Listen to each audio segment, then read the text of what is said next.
Sí,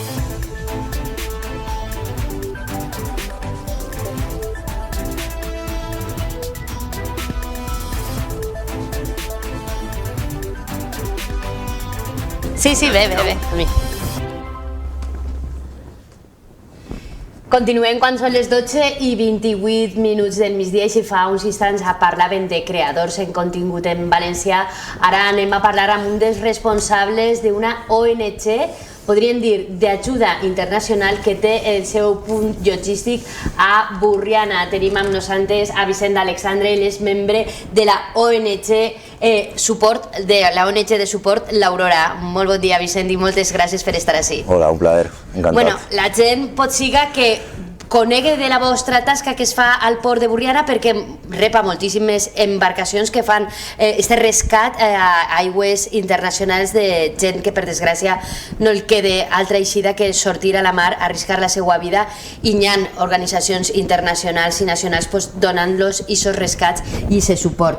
Vosaltres esteu concretament al port de Borriana.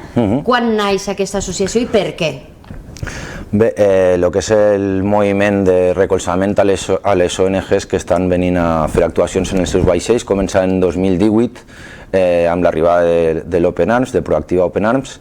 Això va fer que gent que estaven propera als moviments polítics, culturals, juvenils, socials de Borriana i de l'entorn de la zona de Castelló i altres pobles ens volcaren de manera individual en ajudar-los. Simplement ens presentàvem on estaven les embarcacions perquè ja coneixien del que estàvem fent i ens van presentar i vam començar a donar-los un poc d'ajuda en el que necessitaven. Ahir teníem un poc d'avantatge perquè la llengua ens venia bé, ens podíem conèixer i tractar de tu a tu, també coneixien Espanya com a país, les seues dinàmiques, els seus horaris, les seues tradicions i també com funcionen les institucions, però posteriorment va arribar el primer vaixell de CI, que és una ONG alemana, l'Alan Kurdi, i aquest vaixell sí que va representar un poc com una reflexió cap a dins a l'hora de donar un servei molt millor i instituir-nos ja com una societat, com una entitat més seriosa i sobretot perquè els desafiaments que es plantejava aquesta ONG eren més profundos.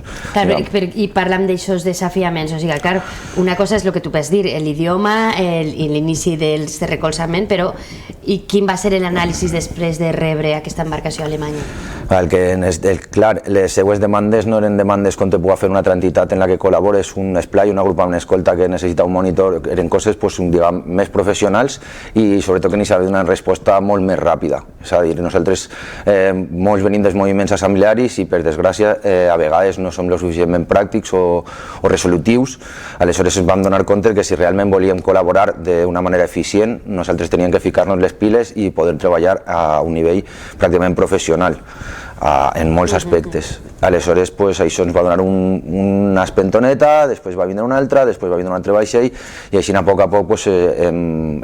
vam donar d'alta l'entitat, la vam registrar en el registre d'associacions de la Generalitat Valenciana i estem desenvolupant tot el que és el tema de que l'entitat tinga figura jurídica pròpia i a banda desenvolupant moltíssimes feines a diari en la gent de les embarcacions. Clar, quines són les demandes de les embarcacions que arriben al port de Borriana? Són diverses perquè una de les coses que estan molt xules d'aquest tema és conèixer entitats en tanta professionalització, en tanta passió per fer les coses bé, però també és molt bonic veure com cada ONG està estructurada d'una manera, està jerarquitzada d'una altra manera, no jerarquitzada simplement perquè siga la seva finalitat està jerarquitzada, sinó perquè també el tema de la mar, la marineria té els seus càrrecs i són molt importants i això ens agrada molt veure diferents dinàmiques i estem treballant en voluntaris i treballadors a nivell internacional, des de les tripulacions que hi ha a Alemanya, Suïssa, italiana, espanyola, de totes les nacionalitats i en diferents demandes. Bàsicament el que fem és acomodar-nos a les seues necessitats, és a dir, si van a vindre en una data concreta i per exemple són 25 persones que venen, el primer que fem és buscar-les allotjament. Tenim una xarxa de cases, vivendes que lloguem puntualment o de manera més llarga segons les programacions de les actuacions que n'hi ha que fer en els vaixells. I aquesta xarxa, com la creeu i sobretot qui dona suport perquè siguin factibles? Les embarcacions paguen un lloguer, vos donen totes Però suposo que buscareu els costos més econòmics per a aquestes embarcacions. Clar, un poc és acomodar-nos, també el tema del Covid, com per a tot el món, per a nosaltres també ha sigut un desafiament important, perquè les embarcacions, si és tripulant, si és voluntaris, han de fer aïllaments entre que ixen del vaixell tornen a pujar, o quan fan un canvi de tripulació, o se'n van uns voluntaris entre uns altres. Això és un desafiament logístic perquè moltes vegades tenim gent aïllada durant un temps fins que donen negatiu en les PCRs, i hi ha una funció molt potent que desenvolupem, que és tot el tema logístic per a aquestes persones. Compres diàries, peticions de qualsevol que viure o qualsevol ferramenta que necessiten, connexions a internet, coses de farmàcia, qualsevol cosa que puguen necessitar. A banda de recomanar-los proveïdors locals que puguen, per exemple, si en l'embarcació ara n'hi ha 20 persones i hi ha que fer una compra setmanal, sempre intentem donar suport al comerç de proximitat i totes aquestes coses, i és una cosa en la que hem fet molt d'incapeu i les ONGs han agafat d'una manera molt seriosa. És a dir, tenen prou, diguem, a banda que el seu projecte és purament conscient i humanitari, però també són entitats que valoren molt aquestes tasques i aquestes maneres de treballar i de crear comunitat.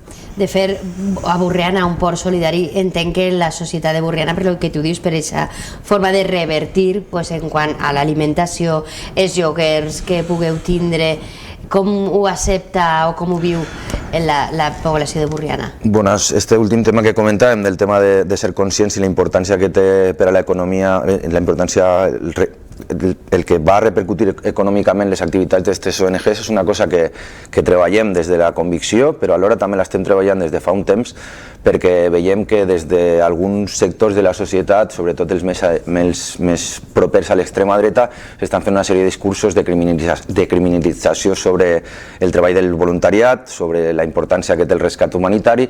Aleshores nosaltres ens ho plantegem des de la convicció, però a banda per combatre això, i una ferramenta principal de combatre és que la societat civil de Borriana es conscienci i es doni compte que l'activitat d'aquests vaixells i així és molt important, i de fet estem treballant junt amb totes les entitats per a presentar una memòria a final d'any de com està repercutint econòmicament aquesta activitat, que creiem que és molt important.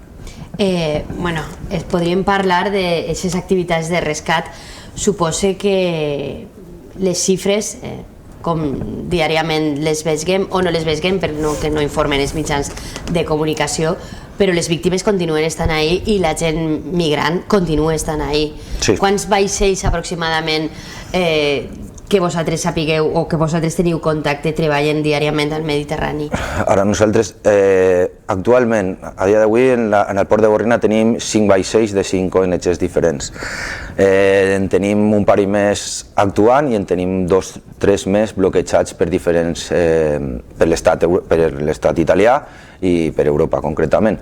Aleshores, això és un xoc un poc sàdic entre Europa i concretament Itàlia i Malta, que el que fan és bloquejar de manera administrativa i ficar tots els entrebancs que poden a les entitats i a les embarcacions en l'únic sentit de no rescatar. Això jo ho explico clar, com ho explica a diari, ho explica a molts llocs, però n'hi ha gent que pareix que això no se dona compte. Pues, bueno, així per abreviar un poc, n'hi ha una entitat a nivell europeu que sufraguem tots els ciutadans europeus, que es diu Frontex, que s'encarrega de fer el control de fronteres a tota Europa, i concretament aquesta part marítima és on més militaritzada està, on més, no està fent una labor humanitària, sinó està fent una labor parapolicial o quasi militaritzada. Aleshores, a banda d'això, Europa està donant fons directament, molts fons econòmics a països com Líbia, que no respecten cap dels tractats internacionals, no respecten els drets humans, no respecten les condicions de refugiats. És una guerra contínua. Frontex té una flota d'avionetes que repassen la zona del Mediterrani central, i quan veuen una embarcació de migrants que no saben si són refugiats, si se'n van per motiu polític, no parlen en ells. No parlen en ells ni ganes tampoc. Aleshores el que fan és avisar directament als mal anomenats guarda costerera a Líbia, i esto és el que fan és replegar-los i tornar-los en calent, que és el que nosaltres no volem, a Líbia, en el qual drets humans, violacions, està totalment documentat, i és una cosa de la que, i sobretot en coses com pugui ser ficar en contacte el nostre projecte en la població, tampoc volem entrar massa, però simplement que entenguen que nosaltres estem fent la contra. Les nostres ONGs també tenen avionetes, que la gent no entenga que n'hi ha, diguem, un contacte entre la gent que s'arpa d'una manera desesperada i les embarcacions, al contrari. En aquesta immensitat de mar, trobar-te a una embarcació és pràcticament un milagre, i que no la troben a banda Frontex o els guardacostes libis en tots els seus pressupostos militars i tecnologies és pràcticament impossible.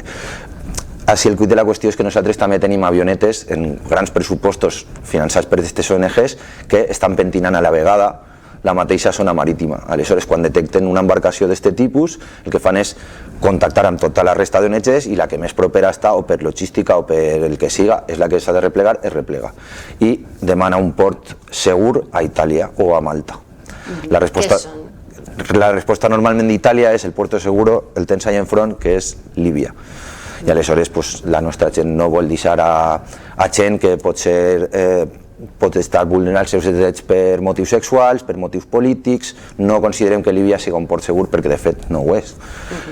I un poc és això el que passa. Quan rescatem a la gent, després l'administració italiana bloqueja els vaixells fent una interpretació hiperestricta de les normatives marítimes respecte als vaixells en l'objectiu de que torni al port base, que és Borriana, per fer reparacions i tornem a començar aquesta roda miserable que el que fa és que cada dia que no estem actuant més gent o torna a Líbia on els van a maltractar, es van a torturar i es van a fer el que vulguin sense cap control d'entitats humanitàries, o s'ofeguen al fons del mar tal qual, sense poder tindre dades, sense poder explicar realment el que passa, porque ojos que no ven, corazón que no siente, i així s'acaba. Me pareix que és una màxima de la nostra Unió Europea. Bueno, és la hipocresia màxima, o jo què sé, jo he llegit en alguns mitjans que el rei emèrit d'Espanya pareix ser que gran part de la seva fortuna està financiada, l'ha aconseguit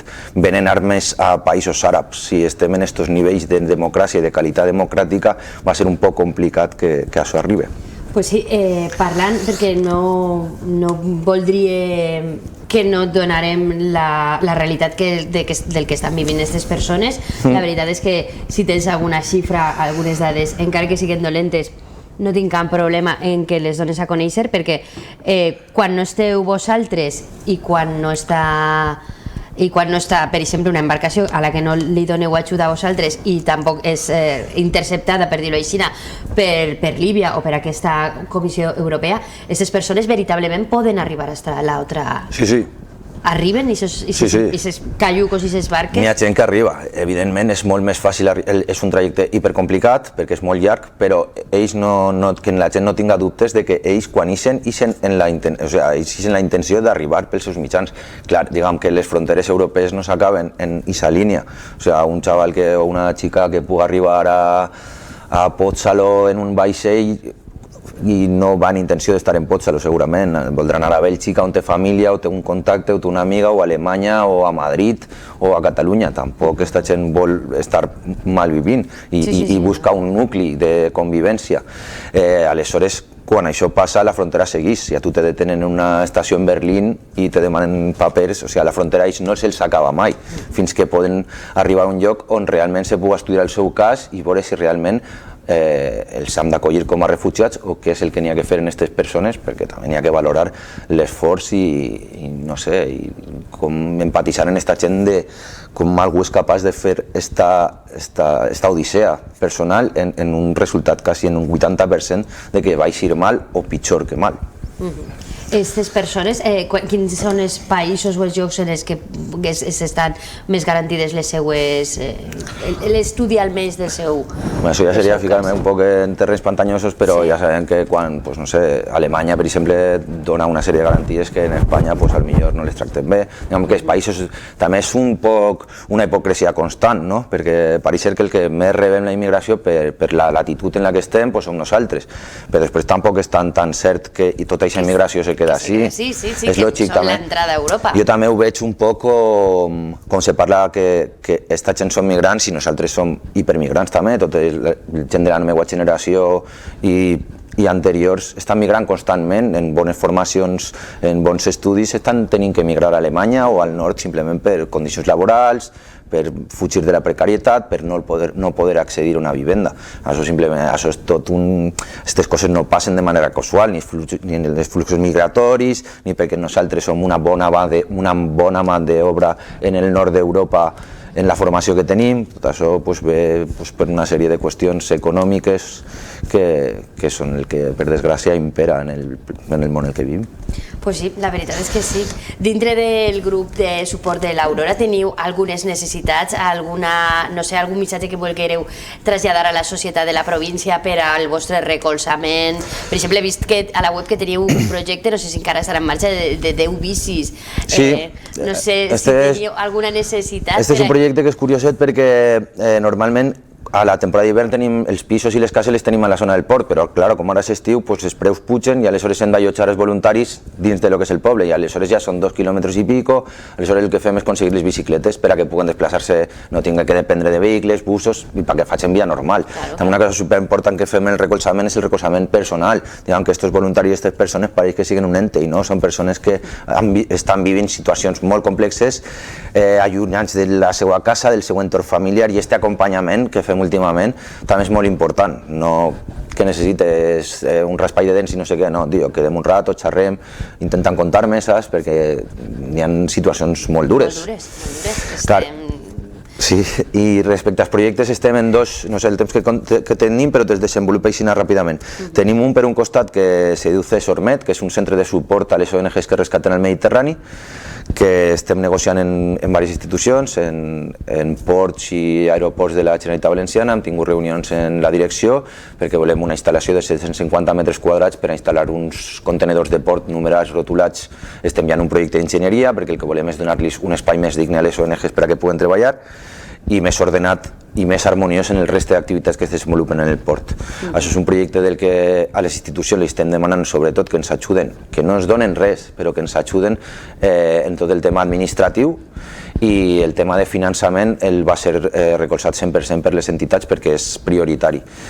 Estem fent un treball, ara hem tingut aquestes reunions, hem reunit també l'Ajuntament de Borriana amb el regidor de ports i també, no directament l'alcaldessa, però l'alcaldessa va fer patent la seva intenció en col·laborar i defendre el port de Borriana com un port solidari i anem a fer una taula redona en tots aquests actors i en les ONGs ja ho hem fet, hem aconseguit que el conglomerat d'entitats vulguin aquest projecte i l'encapçalen i després estem en un altre que el veiem superinteressant, que és una aula didàctica sobre les migracions per poder treballar en la població educativa, en el que són xavals i xavales, però també en el professorat, monitors, educadors, pedagogs, per donar-los materials i fer proves pilot de diverses activitats i dinàmiques per a que ells les puguen utilitzar en l'escola o inclús nosaltres donar-los xerrades, facilitar-les materials i tot això. Això ho estem fent en col·laboració hem ficat en contacte i d'acord a l'entitat SIGUES des d'Alemanya i a la Conselleria d'Educació on està Marza. I això en breu començarem a fer proves pilot en el que és l'Escola de la Mar de Borriana i després la idea és que fins que acabi l'any natural anem a estar desenvolupant tot tipus d'activitats, anem a crear un fons de llibres, de còmics per a la població educativa perquè tinguin accés a aquests materials i anar creant consciència que creiem que és bàsic. És molt important perquè volia fer, tu has nomenat abans, esta onada que estem vivint d'esta, no sé, indicar als migrants com a que ens venen este discurs de l'odi que s'està fent tan patent, podríem dir als migrants però també podríem dir al col·lectiu LGTBI, o sigui, estem vivint al diferent, però al diferent de qui? Clar. Sí, però se junten moltes coses, hi ha matisos prou clarament racistes, aporofòbia. Jo crec que estem vivint una època que ens està allunyant molt de la nostra condició humana i d'algunes coses que s'havien aconseguit en la lluita social i en l'entrega de molta gent i és de veritat una llàstima. I a banda d'això és que fa por perquè són missatges hipersimples, recolzats en xarxes socials, amb molt poca reflexió i molt digestibles ràpidament. I jo me penso que molt focalitzats a un grup de gent molt jove. Clar, això és lo perillós. A mi això és el que me preocupa una barbaritat. Sí, estem retrocedint en moltes coses i una de les coses que quan ens demanen, o sigui, voluntariat nosaltres també l'estem coordinant, voluntaris que s'ofereixen a través de xarxes, però així incidim molt en un tema que creiem que és prioritari. O sigui, aquests discursos moltes vegades no els enfrontem perquè no volem tindre un conflicte en un col·lega, un amic, un tio, i crec que no, crec que això ho hem de deixar ja. Hem de començar a formar-nos, perquè clar, també jo això li ho recomano a la gent, als vostres televidents recomane. Els discursos d'esta gent són més pobres que nosaltres, que la gent que ve, que per lo menos té dignitat.